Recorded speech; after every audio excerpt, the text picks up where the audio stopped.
like to call to order the October 26, 2015 meeting of the Dover City Council.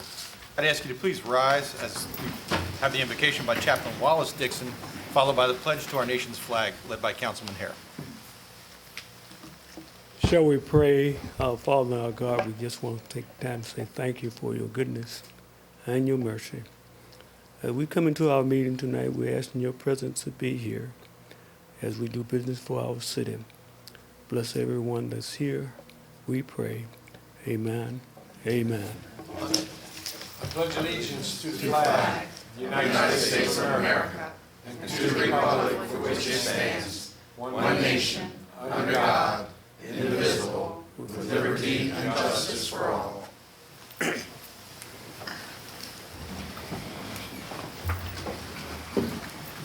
Gentlemen, you have before you this evening's agenda. Are there any additions or deletions to the agenda? Mr. President, there's no additions or deletions. I'll make a motion to approve as presented. Second. Motion's been made by Councilman Hutchison, second by Councilman Hosfeld. Is there any further discussion? All in favor signify by saying aye.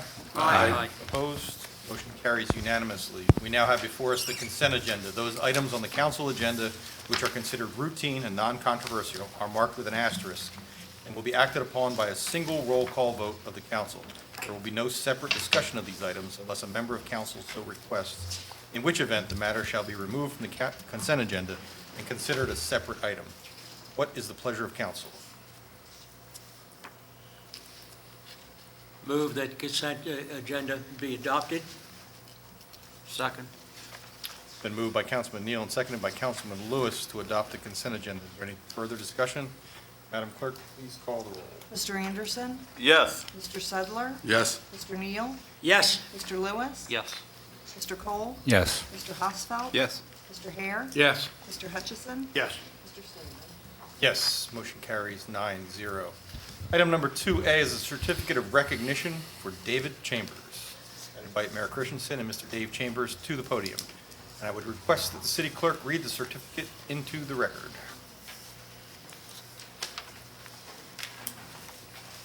Mr. Chambers, I'm impressed. No baseball hat, suit and tie. Thank you, sir. Appreciate that. Thank you, appreciate that, sir. This certificate of recognition is presented to Dave Chambers. Thank you for sharing your incredible talent with our community. You are successful at drawing our minds into the scene while capturing the details in a single photograph that otherwise most people would not even see. Well, Dave, on behalf of the city of Dover and the citizens of Dover, I'd like to present you with this certificate. But if anybody doesn't believe that he's recorded the history and the people of the city, he's also recorded the surroundings that make Dover and Kent County the great place that it is to live. And these photographs will live on and on and on past all of us in this room. And Dave Chambers' name at the bottom will also give him the recognition he deserves. So we've got to stand for a photo op.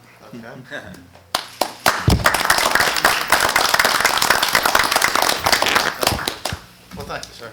Do you want to say anything? No, just thank you very much. Appreciate Now that. you can go put your baseball cap back on. Thank you. I will. Appreciate that. Thank you, everybody. You're welcome. Item 2B is a certificate of recognition for Gary Emaw. I invite Gary to the podium to join Mayor Christensen and request that the city clerk read the certificate into the record.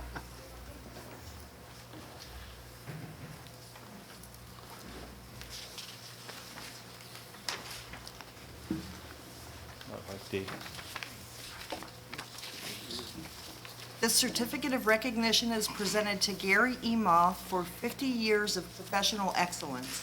Thank you for sharing your passion of photojournalism in our community for so many years. We wish you the best with your future endeavors. Gary,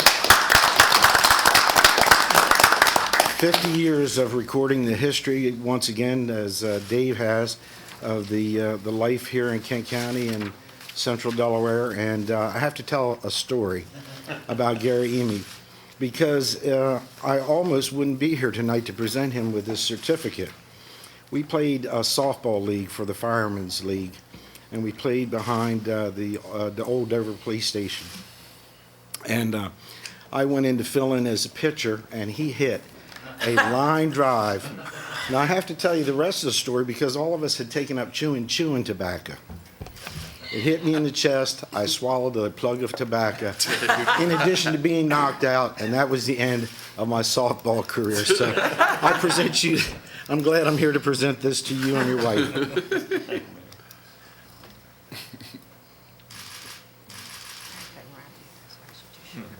You're welcome. You want to say anything? No, thank you. Oh, gee.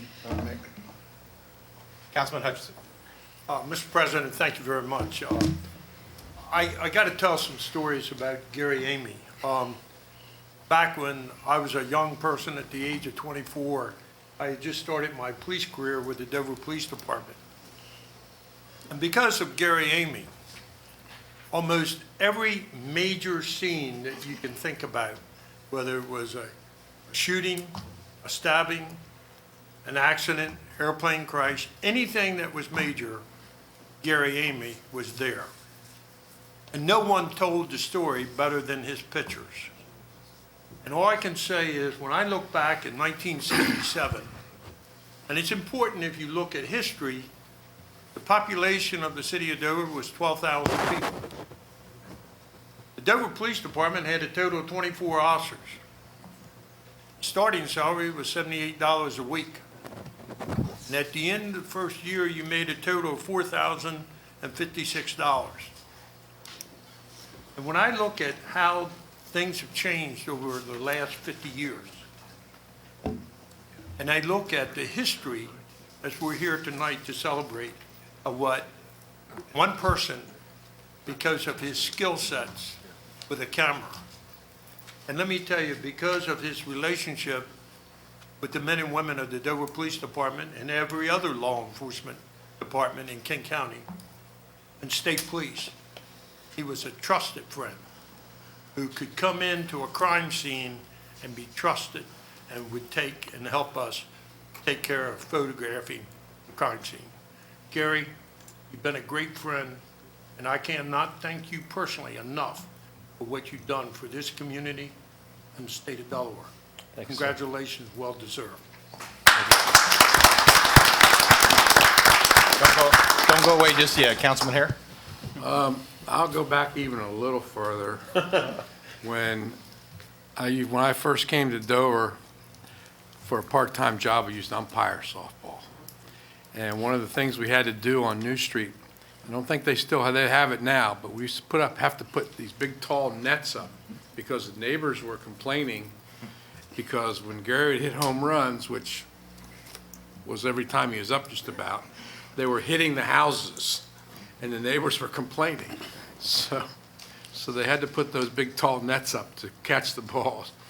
And then also down at Canterbury, remember playing down there? Yeah. That was all right because there wasn't anything out in the left field. You could just hit them. We lost more balls down there, but you could hit a softball, I'll say that for you. But it was always fun. It was a learning experience, and it's been good to know you for these 40-some years. Thanks, sir. Thank you. Thank you.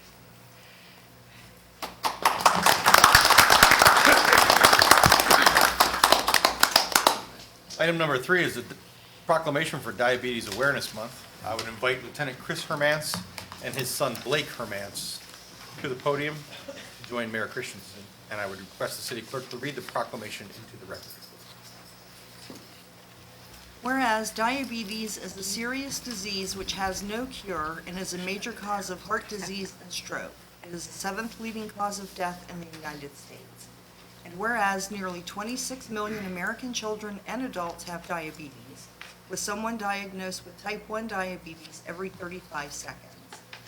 And whereas type 1 diabetes is an autoimmune disease that strikes children and adults suddenly and lasts a lifetime, requiring them to take multiple injections of insulin daily or continually infuse insulin through a pump. And whereas one of the most significant risk factors for type 2 diabetes is obesity, those at risk of developing type 2 diabetes can reduce their chances of developing the disease by engaging in regular physical activity, maintaining a healthy weight, and making nutritious food choices. And whereas an increase in community awareness of risk factors and symptoms related to diabetes can improve the likelihood that people with diabetes will get the attention they need before developing the disease with its devastating complications. And with more than $1.5 billion allocated to research since 1970, the Juvenile Diabetes Research Foundation is the worldwide leader in funding research to cure type 1 diabetes today and in the future. Now therefore, I, Robin R. Christensen, Mayor of the City of Dover, Delaware, do hereby proclaim the month of November 2015 as Diabetes Awareness Month in the City of Dover, and urge all residents to give full support to efforts enabling people with diabetes to live full and productive lives. Mr. Mayor. Thank you, Madam Clerk. Blake, it's a pleasure to present this to you and your dad. And do you have a photo up here? How could I say no? Let's step over this way a little bit.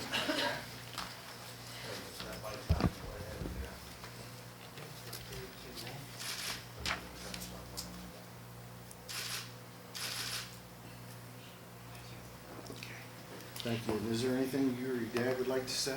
Yeah. You always got something to say. Come on, look, on, we there's a don't, chance. we don't offer the mic to everybody all the time. Well, I feel that it's really important that if you have diabetes that you take care of your body and make sure that you're following all the rules. That way you don't get any sicker and you become the best person that you can be and have the most options open to you as possible. So anyone out there, I would say, take care of your body and it'll take care of you. And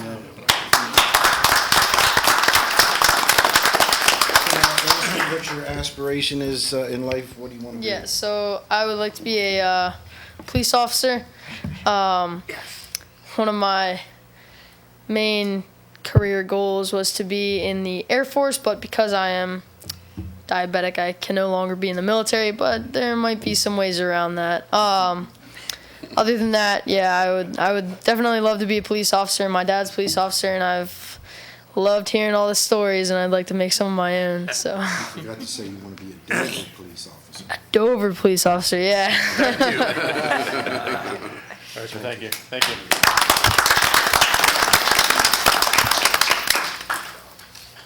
We now have before us item number 10, a review. Yes, I'm sorry.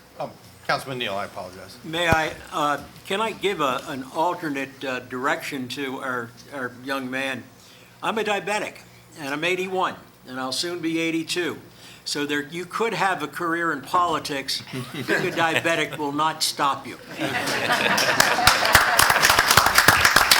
I look forward to starting November the 7th, where there will be a program sponsored by Juvenile Diabetes, which is a little tougher road to hoe, but is a very possible career also for juvenile diabetic.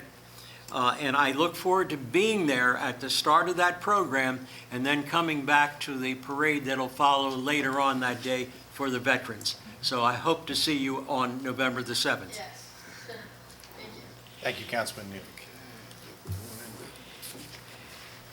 We now have agenda item number 10, a review of Chapter 66, Manufactured Homes and Trailers and R8 One-Family Residence Zoning. I'm going to refer to City Solicitor Rodriguez. Yes, thank you, Council President. This could entail potential litigation, and I've asked that it be heard in executive session, which is an exception under FOIA. I think it really should be considered in executive session. So I would ask that of members of council. Thank you, Mr. Rodriguez. I'll entertain a motion to defer this matter to the end of the meeting. So moved. Been moved by Councilman Sutler, seconded by Councilman Hosfeld to move this item to the end of the agenda. Any further discussion? All in favor signify by saying aye. Aye. Opposed? Motion carries unanimously. Item number 11, next we have the first reading of the proposed ordinance 2015-19, which has been referred to us by the Legislative Finance and Administration Committee. Final action by council will take place during the second reading of the ordinance on November 9th, 2015. Copies of all proposed ordinances are available at the entrance of the council chambers or can be obtained from the city clerk's office. Mrs. Townsend, would you please brief us on this item? Thank you, Mr. President. The proposed ordinance that was coming forward from the Legislative Finance and Administration Committee would expand the boundary of the Downtown Development District in two areas. The first is it would add the area between Lockerman Street and the Green, just east of State Street to the Downtown Development District. And then it would also add the area between Governor's Avenue and State Street on the south side of Water Street. This would bring our Downtown Development District to the maximum allowable acreage of 225 feet, or I'm sorry, 225 acres. When we initially drew the boundary, we used streets as the boundary lines, partially because that's an easier way to do it, as you can see by all the measurements we had to put in the ordinance before you this evening. But we quickly found that there was a desire for investment in these other two areas and would be a benefit to the district. This has been reviewed by the Cabinet Committee on State Planning Issues, and if City Council agrees to expand the boundary, it is approved by the state. Thank you, Mrs. Townsend. Any questions for staff? If there are no questions or proposed amendments, I'll now defer to the city clerk for the introduction of the ordinance in accordance with sections 1 through 9 of the Dover Code. Madam Clerk?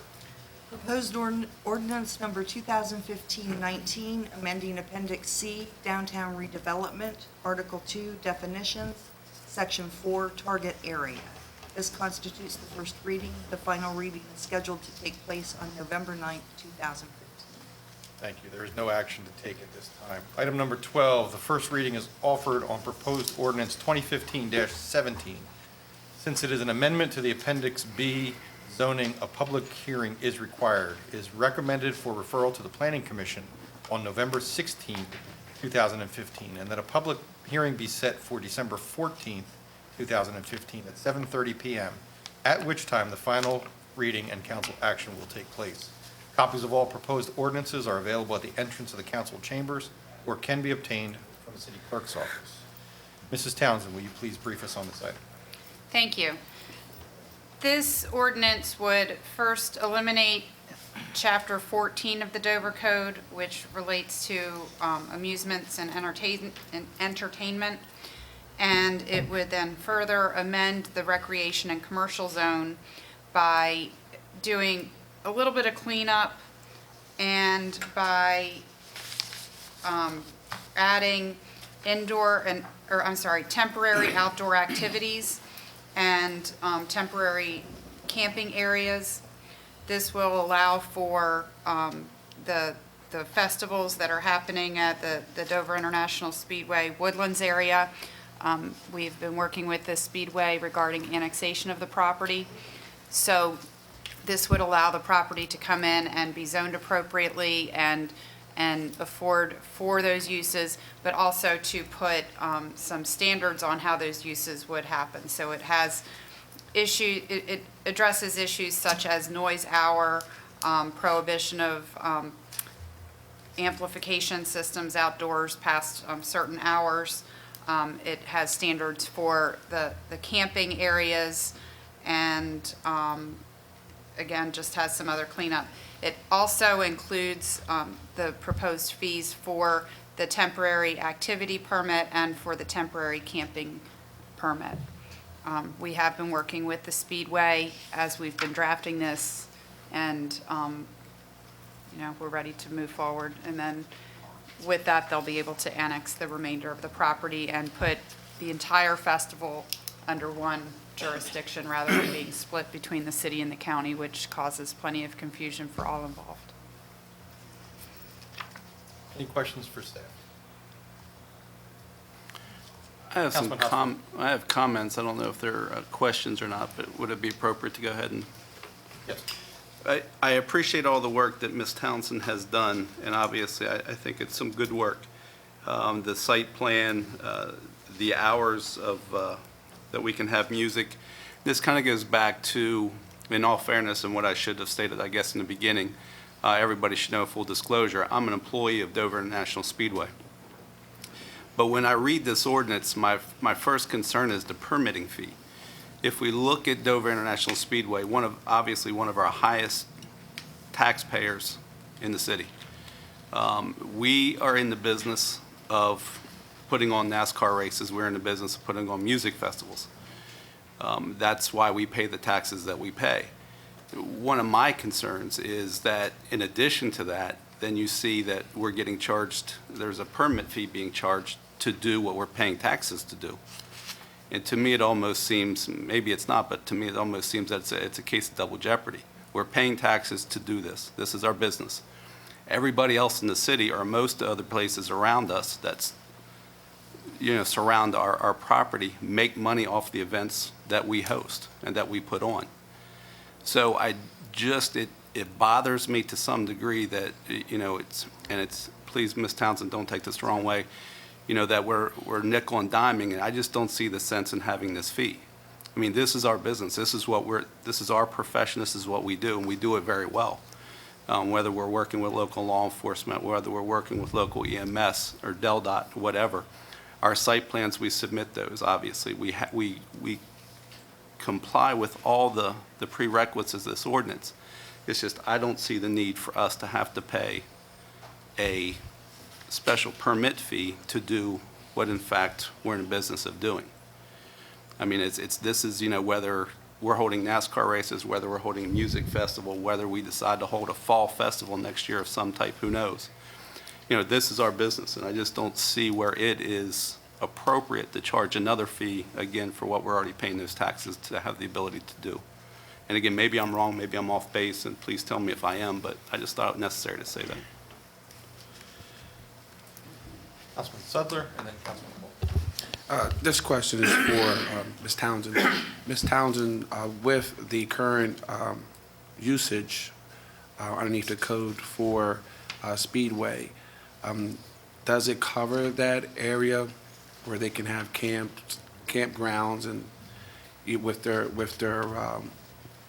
usage for their business with the permit? Does it Yeah, is already covered? So currently, the way the racetrack itself would not be subject to a special permit fee because that is the principal use of that property. Okay. There are currently, in another section of the zoning ordinance that this would then supersede eventually, there are currently fees for the camping permit. The camping permit, the maximum fee is, I think, $125. So this is more than that. Okay. What we're seeing is there's a lot of staff time on the city's part, to help support these events and make sure that they're done in a safe way. Okay. So the fee is to help to capture some of that cost. So basically what I'm hearing is that they're with their usage, with their business permit for their business and their targeted business, there isn't any coverage for the campground aspect of it. Is that what you're saying? There is, under the There is? current ordinance, this would update it. Okay, so I understand, I can understand Councilman Hosfeld's concern. Yeah. Okay, thank you. I have Councilman Cole and then Councilman Yale. Councilman Cole? Yeah, I just think it kind of, when looking at Dover Downs at the state level and then also the local level, like it seems like, I don't want to say that's because $500 is $500, but it seems like a small amount compared to what we already kind of take, not we, but I guess the state and everyone kind of takes from them for the amount of taxes they pay and things like that. So, I mean, and like I said, it's nothing for all the hard work that was done to go into this, but that's. Councilman Yale. We have actually two issues, one of which is a larger issue that we have to maintain Dover Downs as an entity which shows a profit, but the profit is being taken away by the state. And I'm very concerned and very protective of making sure that they stay in business rather than have them go out of business and then have the state have to then attempt to supplement or bring somebody in who's going to create income for not only Dover, but for the county and the state if we lose Dover Downs. The second issue deals with the aspect, the amusement aspect that affects the community as a whole, because there are concerns about music, there's that impact the neighbors, and that's our district and the third district. So in looking at it, I'm wondering whether we're actually affecting the motorsports, which basically is the host for, let's say, Firefly and Big Barrel, which announced Big Barrel announcing their lineup for the coming season, 2016. Whether we're dealing with Red Frog and those entities that are presenting the music there. I do not want to see Dover Motorsports or the Woodlands affected. I don't want to lose them. At the same time, we have issues that we are working with Dover Motorsports on, dealing with music, which goes late at night, and there are entities that are not connected with Dover Motorsports that are causing some problems with the music after hours, and that is Kent County. But then it's a city issue because the people in the city are affected. So I don't see any reason for not moving on this issue, but at the same time, I think we have to monitor very closely, and I'm very protective of what's happening at the Woodlands from a standpoint of the business that they do bring in, but I am concerned about the control, because that's when my telephone rings, when people are hearing the music and the problems with the traffic, which Councilman Hosfeld is very much dealing with in some way to make sure that that is controlled. It is not affecting those residents that are affected by this event. Thank you, Councilman Neal. Councilman Herrick, and then Councilman Sudler, and then Councilman Hutchison. I guess my question is, this kind of echoes maybe like some other issues, electric, whatever. If I own property in the city and pay taxes, I can park 50, 100 campers now if we do this and don't have to have a permit to do it? No. Well,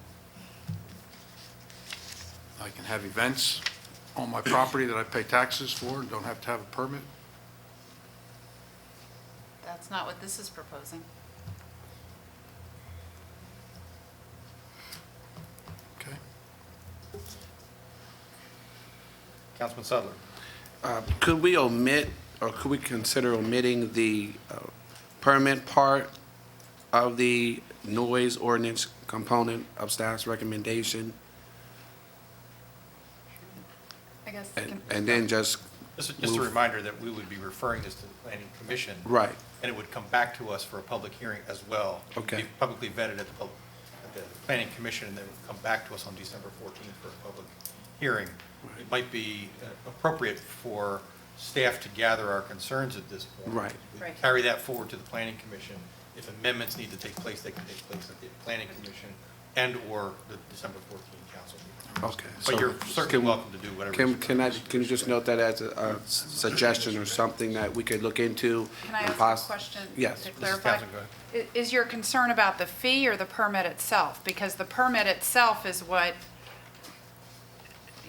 gives the city some control over the activity to make sure that it complies with the code. I think I'm more concerned about the fee. And the fee, we can certainly revisit the fee as it goes through the process. And then possibly talk with Speedway's representation and also see how they feel for further discussion.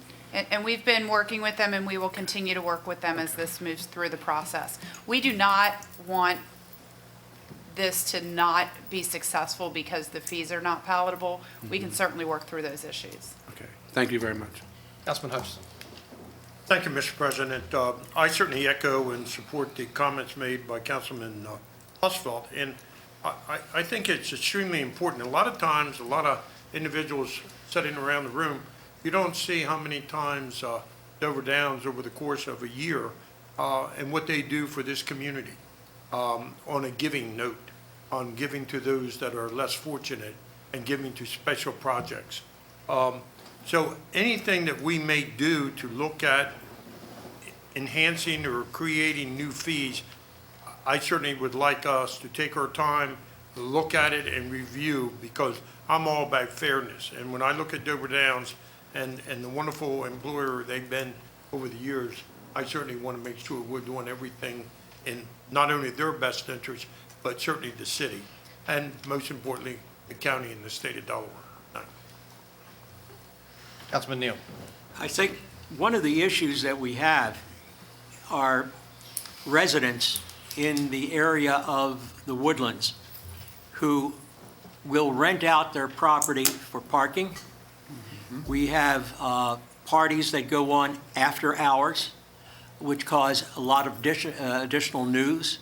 There are those who are renting their properties along the area, which includes Baltimore County, pardon me, not Baltimore County, but Kent County, that cause pedestrians walking through the streets, blocking fire and emergency vehicles along Persimmon Park Lane.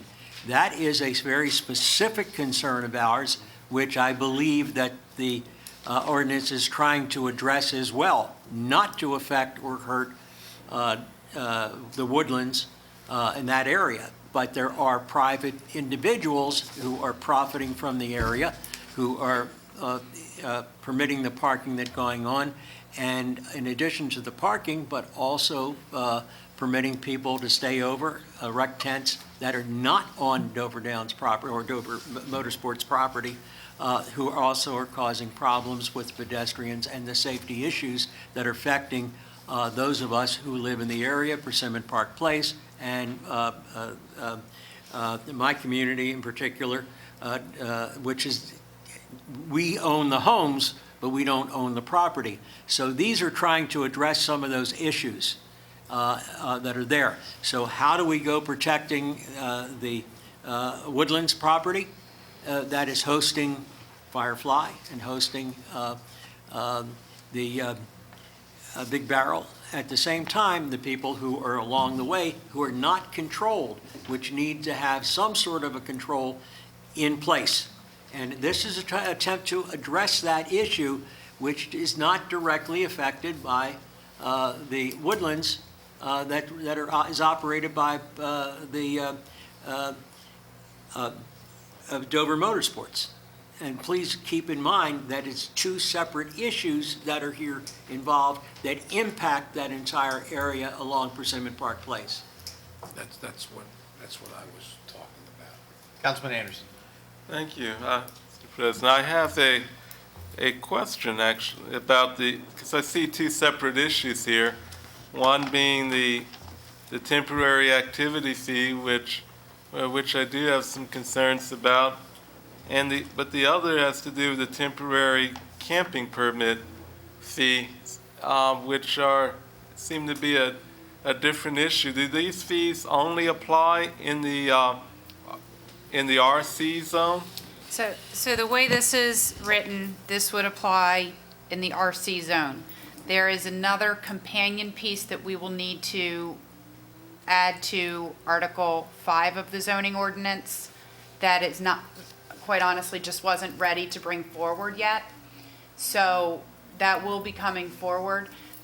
We wanted to get this forward because the amendments to the RC zone are necessary in order for the Speedway to annex the Woodlands area. So we didn't want to hold that up based on trying to get the other areas amended that also will need to be amended. And that was the other issue it's going to ask about is because right now a large portion of it's also in the county. Right. And Motor Speedways was considering paying the additional taxes to us and asking to annex. Right. And so with that, is it particularly necessary to do both at this level? Again, that is, I think, something that can be worked out as we move through the process. There's already a fee for the camping permit. Yes. And that is charged for each event where they get a camping permit. So the way we've written this is it would be a once-a-year fee. So probably in terms of the camping permit, the fee would go down. Yeah. That's why I think there's two separate issues Right. here, the activity fee and the camping permit. And I think you're right. So, again, we can certainly work with the Speedway as that goes through the process. These are fees that were put out. Really, the fees are less important than the ordinance itself. So we can certainly change them however anybody wants to as we move through the process, reduce them to something that is more palatable. Thank you. Councilman Hosfeld. Ms. Townsend, with the annexation, any idea what that would increase, property taxes would increase? I've heard the figure 30,000. I think it Am I was about close? 30,000 a year. So we get this ordinance through, helps with the annexation, Right. which increases our property taxes. So, 30,000. so $500 a couple times a year, right, probably not worth losing the whole thing. Okay, thank you. Any further comments or questions for staff? If there are no further questions or proposed amendments, I'd entertain a motion for its referral as recommended, note with the discussion vote. So move. Second. Moved by Councilman Planning Sudler. Commission. Moved by Councilman Sudler, seconded by Councilman Anderson. Is there any further discussion? All in favor signify by saying aye. Aye. Opposed? Motion carries unanimously. I'll now defer to City Clerk for the introduction of the proposed ordinance in accordance with Section 1-9 of the Dover Code. Madam Clerk.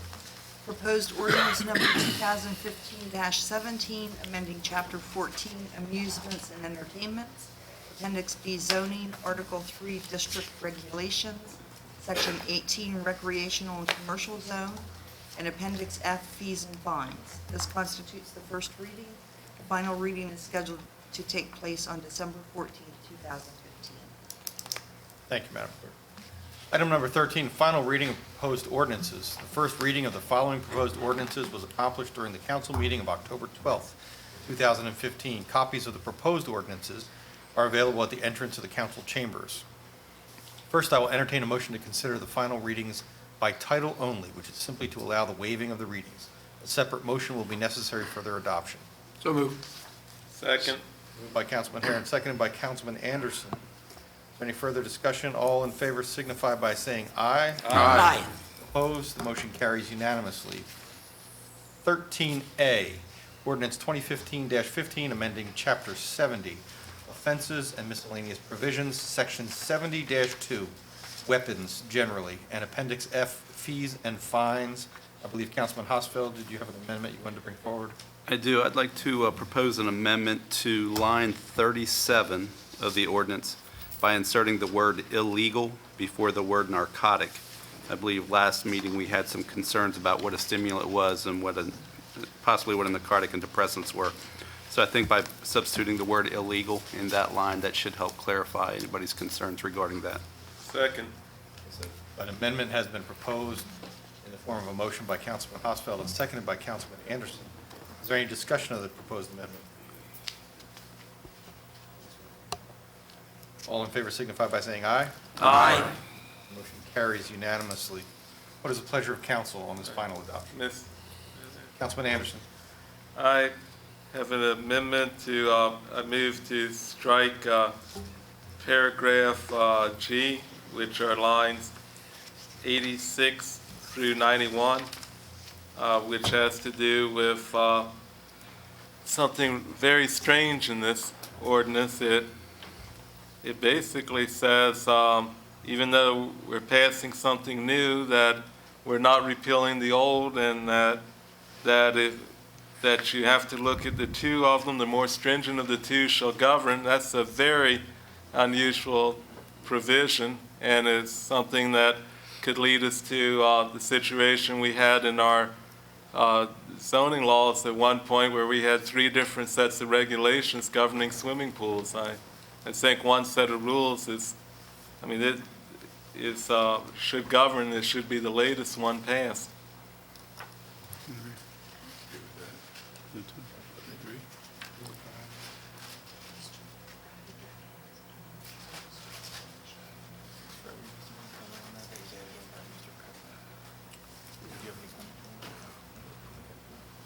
The amendment's been offered by Councilman Anderson. Is there a second to the amendment? Second. Been offered by Councilman Anderson and seconded by Councilman Sudler. Any discussion of the proposed amendment? All in favor signify by saying aye. Aye. Opposed? Motion carries unanimously. What is the pleasure of council on final adoption? I would move to accept the final adoption with the proposed amendments. Second. Been moved by Councilman Hosfeld and seconded by Councilman Kerr to approve the final adoption of the ordinance 2015-15 as amended. Is there any further discussion on this? Discussion. Councilman Anderson and Councilman Sutton. No. Thank you. With the amendments that have been made, some concerns, very serious concerns that I've had have been addressed. I'm still concerned about the forfeiture provision, which is in current law, but I believe that this current ordinance, as amended, improves the state of the law and improves it substantially. Therefore, I will now vote in favor of it, not as an end, but as a means to an end. Any further discussion? Madam Clerk, please call the roll. Mr. Anderson? Yes. Mr. Sedler? Yes. Mr. Neal? Yes. Mr. Lewis? Yes. Mr. Pohl? Yes. Mr. Hosfeld? Yes. Mr. Hare? Yes. Mr. Hutchison? Yes. Mr. Slade? Yes. The motion carries 9-0. Item 13B, ordinance 2015-16, amending Chapter 106, Traffic and Vehicles, Article 3, Stopping, Standing, and Parking, Division 2, Metered Parking, Section 106-164, Violations, Penalties. What is the pleasure of council? Move for the adoption of the change to Chapter 106, Traffic and Vehicle Offenses. Second.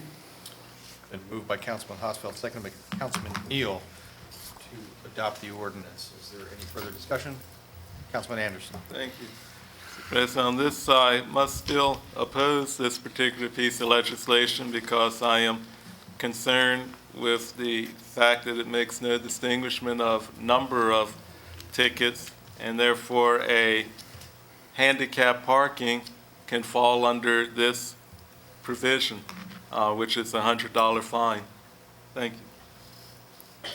Any further discussion? Madam Clerk, please call the roll.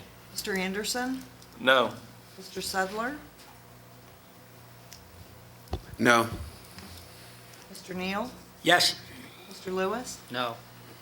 Mr. Cole? Yes. Mr. Hosfeld? Yes. Mr. Hare? Yes. Mr. Hutchison? Yes. Mr. Slavin? Yes, motion carries 6-3. Item 13C, ordinance 2015-18, first budget amendment for fiscal year 2015/16, project carry forward budget balances. What is the pleasure of council? If we move adoption, we can get some input from Mrs. Mitchell. Moved by I Council- move adoption of the budget ordinance 2015-18. Is there a second? Second. Second by Councilman Lewis. Discussion, Councilman Anderson. Thank you. I'd just like to, for everybody, I'd just like to yield to Mrs. Mitchell for a couple minutes to just get a little overview. Be glad to. You have before you the budget amendments for the projects that were still ongoing as the end of last fiscal year. So these are the budget balances that we're bringing forward so we can continue to complete those projects, as well as the carry forward balance for those individual funds. Based on where we're at today on completion of our audit work, we were able to bring these forward now. Thank you. Very simple. Questions for Mrs. Mitchell or other staff? Hearing none, Madam Clerk, please call the roll. Mr. Anderson? Yes. Mr. Sedler? Yes. Mr. Neal? Yes. Mr. Lewis? Yes. Mr. Cole? Yes. Mr. Husfeld? Yes. Mr. Hare? Yes. Mr. Hutchison? Yes. Mr. Sedler? Yes, motion carries 9-0. Item number 14, council members' announcements. Councilman Sudler. Yes, the 4th District Council persons will be calling for the vote on the future of the Elks Lodge in the Kirkwood community. The purpose is to empower the residents of the Kirkwood community with a voter's voice that will not only help navigate or eradicate the activity in their community, but encourage them to be comfortable with the voting process for future elections. Eligible voters must show ID. The streets that will be eligible to vote will consist of Kirkwood Street, Cecil Street, West Street, Fulton Street, and Queen Street. The voting will be held at the Solid Rock Baptist Church, 109 Northwest Street, Dover, Delaware, 736-1763, time 6:30 to 8 p.m. We will have the Delaware's voters registration available, and also we will have the booths from the Delaware Board of Elections. You can vote yes, yes meaning I want them to remain in our community, or you can vote no, meaning I want them to relocate. That is what's on the ballot. Enough talk, time for action. Thank you. Other announcements, Councilman Husfeld. I just wanted to take a minute to, if I can, embarrass Captain Dave Spicer, our newest captain with the Dover Police Department and our most recent graduate of the prestigious FBI National Academy. Congratulations, Captain.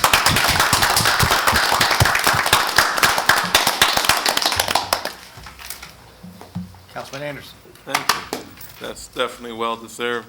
I'd like to make an announcement about something near and dear to my heart, and that is I want to thank the veterans organizations across the state for recognizing those who, this November 7th, those who served in the Mideast conflicts, in the Asian conflicts. I think that it's something that is very important that the community does not forget the contributions made and does not forget why we were there. I definitely would encourage the community to show support, because these efforts, while they're not in the headlines, they are not over, and people are still serving. And I hope we remember those who not only have served, but those who are preparing to go over, who are preparing to serve, and who are still losing their lives at this time. The parade will start, I believe it is, at the Duncan Center on Saturday morning. And I just want to encourage anyone, if anyone wants to participate, to email me, looking for people to join in who have served. I put you in with the space that I have. Thank you. Thank you, Councilman. That's November 7th here at downtown. Saturday, November the 7th, and on cityofdover.com you can see my email, or email email councilmananderson@live.com. Other announcements from council members? Seeing none, we'll go back now to item number 10, a review of Chapter 66 manufactured homes and trailers and R8 one-family resident zoning. I'll entertain a motion to go into executive session. So moved. Second. Been moved by Councilman Harris, seconded by Councilman Hutchison to go into executive session. All in favor signify by saying aye. Aye. Opposed? Motion carries. Go into executive session in the caucus room.